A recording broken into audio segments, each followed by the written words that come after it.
지킬 박사와 하이드 씨라고 하는 소설을 우리는 다 알고 있습니다.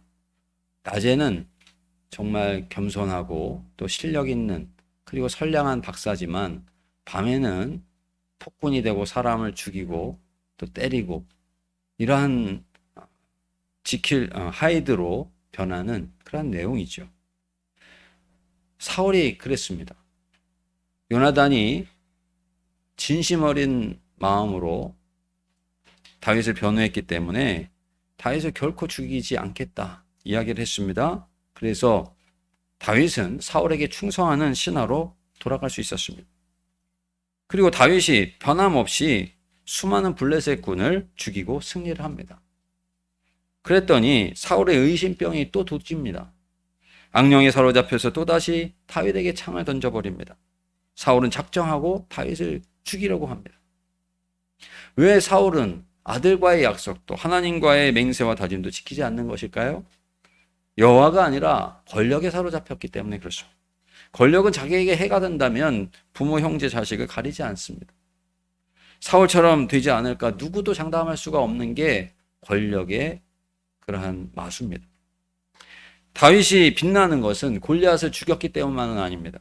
하나님을 섬기며 하나님께서 기름 부어 세운 왕을 진실하게 섬길 수 있었던 데 있습니다. 진정한 왕이신 하나님을 바라보고 충성을 다하는 다윗에게 하나님은 은혜를 베푸시고 위기를 극복하게 하시는데 어떻게 위기를 극복하게 하실까요? 오늘 몇 가지로 함께 살펴보며 은혜를 나누고자 합니다. 첫째는 돕는 천사를 보내주십니다. 미갈이 다윗에게 오늘 밤 피하지 않으면 당신은 내일 죽게 될 겁니다. 이렇게 알려줍니다.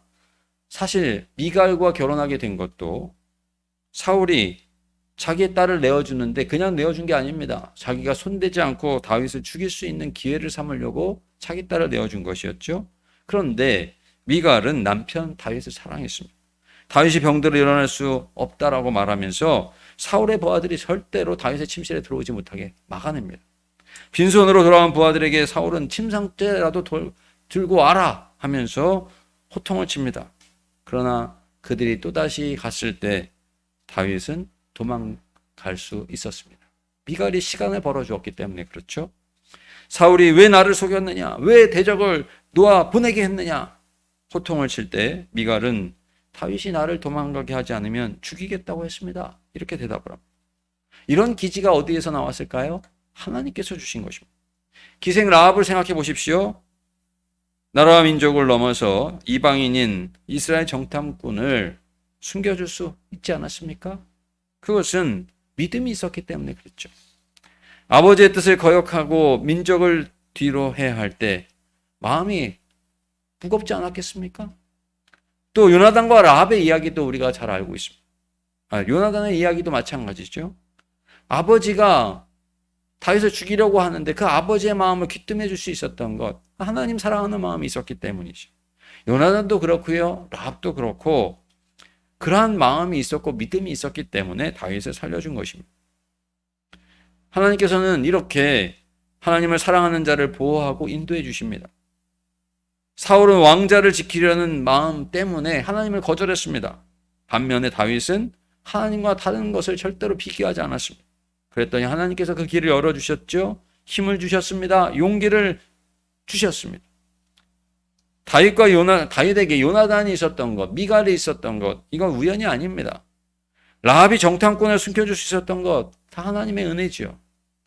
사랑하는 성도 여러분, 하나님을 의지하십시오. 하나님께서는 돕는 자를 붙여주십니다.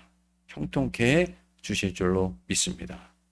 두 번째로는 하나님을 의지하는 자에게 그 갈 길을 인도해 주십니다.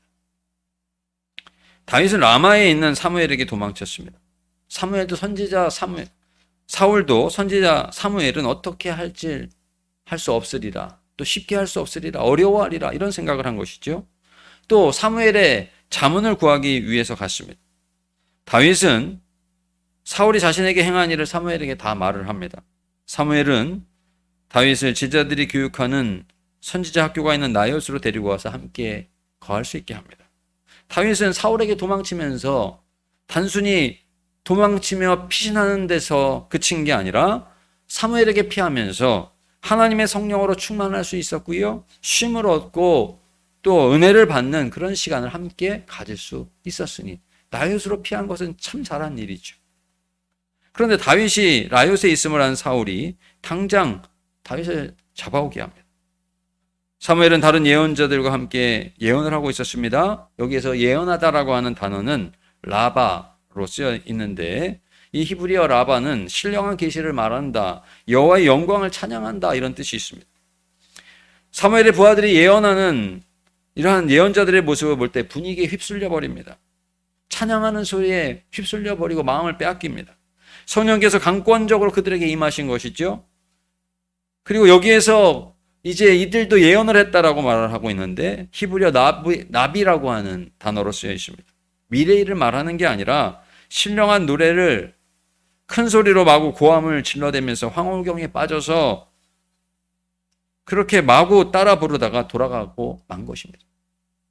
사울이 보낸 다른 사람들도 성령께 사로잡혀서 큰 소리로 고함 질러대듯이 그렇게 노래를 부르고 춤을 춥니다. 소리를 칩니다. 그러다가 어쩔 수 없이 힘이 빠져 돌아가 버리고 맙니다. 참 기가 막힌 일 아닙니까? 칼을 들고 다윗을 잡으려고 왔는데 하나님의 성령께서 역사하시니까 누구도 생각하지 못한 방법으로 하나님께서 막아주시고 인도해 주시는 모습을 우리가 볼 수가 있는 것이죠. 다윗은 먹이시고 입히시고 보호하여 주실 뿐만 아니라 마음의 평안을 주시고 힘을 주시는 하나님을 늘 의지했습니다. 사랑하는 성도 여러분, 다윗처럼 참심과 은혜를 주실 수 있는 하나님을 오늘 우리는 의지하고 있습니까?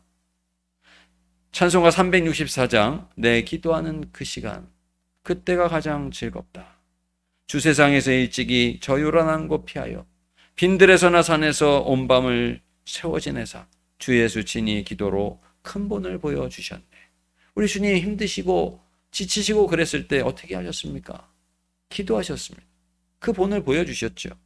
주님이 그래 하셨듯이 다윗도 기도하고 찬양하고 하나님을 의지했습니다. 칼을 쳐서 보습을 만들고 창을 쳐서 낫을 만들게 하시는 하나님께서 그 어떠한 대적이라도 막아주실 수 있는 하나님이심을 다윗은 믿었던 것이죠. 사랑하는 성도 여러분들도 하나님을 의지하시기를 바랍니다. 충만한 은혜로 함께해 주실 줄로 믿습니다. 마지막으로는 하나님께서는 어떤 원수도 변화될 수밖에 없도록 역사해 주시는 하나님이시라는 사실입니다. 마침내 사울이 라마의 세구라고 하는 곳을 찾아오게 됩니다. 이 세구는 라마 북쪽 4.8km 지점에 있는데 오늘날 슈웨이케라고 하는 곳으로 추정을 합니다. 그리고 그 우물은 굉장히 유명했는데 사울이 사무엘과 다윗이 어디에 있느냐 이곳에서 물어봅니다. 나요스에 있다는 이야기를 듣습니다. 그런데 나요스로 향해서 사무엘이 나아가는 동안 하나님의 성령께서 사울을 사로잡습니다. 그랬더니 사울이 어떻게 됩니까? 자신이 책망했었던 부하들 보기에 민망할 정도로 춤을 추며 소리치며 찬양하며 옷까지 벗어 던지고 그렇게 예언을 하는 모습을 보이게 됩니다. 하루 종일 사무엘 앞에 나아가서 사무엘을 만나고 난 다음에는 그 앞에 벌거벗고 하루 종일 밤낮을 누워 있었다. 이렇게 말씀을 하고 있습니다. 완전히 다른 행동을 한 거죠. 이 모습을 본 사람들은 사울도 예언자란 말인가 라고 하는 유행어까지 보는 사람들마다 너무나도 희한한 광경이니까 이런 유행어가 알려질 정도로 그런 이야기를 했다는 것입니다. 왜 하나님께서 이렇게 하셨을까요? 성령께서 사울에게 강력하게 역사하시고 그를 완전히 녹이고도 남을 만큼 그렇게 휩싸 주신 이유가 무엇이겠습니까? 그 누구라도 변화시킬 수 있는 그런 성령의 능력으로 사울에게 또다시 함께 하신 이유가 무엇이겠습니까? 사울이 하나님의 성령에 사로잡혀 하루 종일 밤낮을 누워있을 때 무슨 생각을 했는지를 우리가 생각해 보면 하나님께서 왜 그런 성령의 역사를 주셨을까 우리가 가늠해 볼 수가 있습니다. 성령에 사로잡혀 있을 때 사울은 어떤 생각을 했을까요? 암몬의 나하스를 물리쳤었던 때를 생각을 했을 겁니다. 또 가장 작은 자였던 자기를 하나님께서 사무엘을 통해서 기름 부어 왕으로 세워주셨던 일도 생각을 했을 겁니다. 그런데 이러한 일을 뒤로하고 하나님의 명령을 거역하고 책망받고 결국 버림받게 된 일도 떠올렸을 겁니다. 이런 경험을 다 하고 난 사울, 내가 너무나도 강팍했구나 깨닫는 시간이 되었을 겁니다. 내가 하나님의 명령을 어기다니, 다윗을 시기하고 죽이려고 미친 듯이 날뛰다니, 내가 내 딸의 남편 다윗을 죽이려고 하다니, 그런데도 하나님께서는 아직도 왕의 자리에 두셨구나. 너무나도 은혜롭고 자비로우신 하나님이신데 내가 하나님을 거역했구나. 이런 마음을 갖게 하시려고 성령을 충만케 임하게 하신 것이 아니겠느냐라는 말씀입니다. 만일 사울이 이때 회개했다라고 한다면 얼마나 감사했겠습니까? 또 마음을 고쳐먹었다고 한다면 얼마나 좋았겠습니까? 열왕기상 21장 27절로 29절 악한 아합에 대한 이야기가 있습니다. 아합이 얼마나 악하게 행했습니까? 나봇의 포도원 사건도 우리가 잘 알고 있죠. 또 엘리야와의 그런 대결도 우리가 잘 알고 있지 않습니까?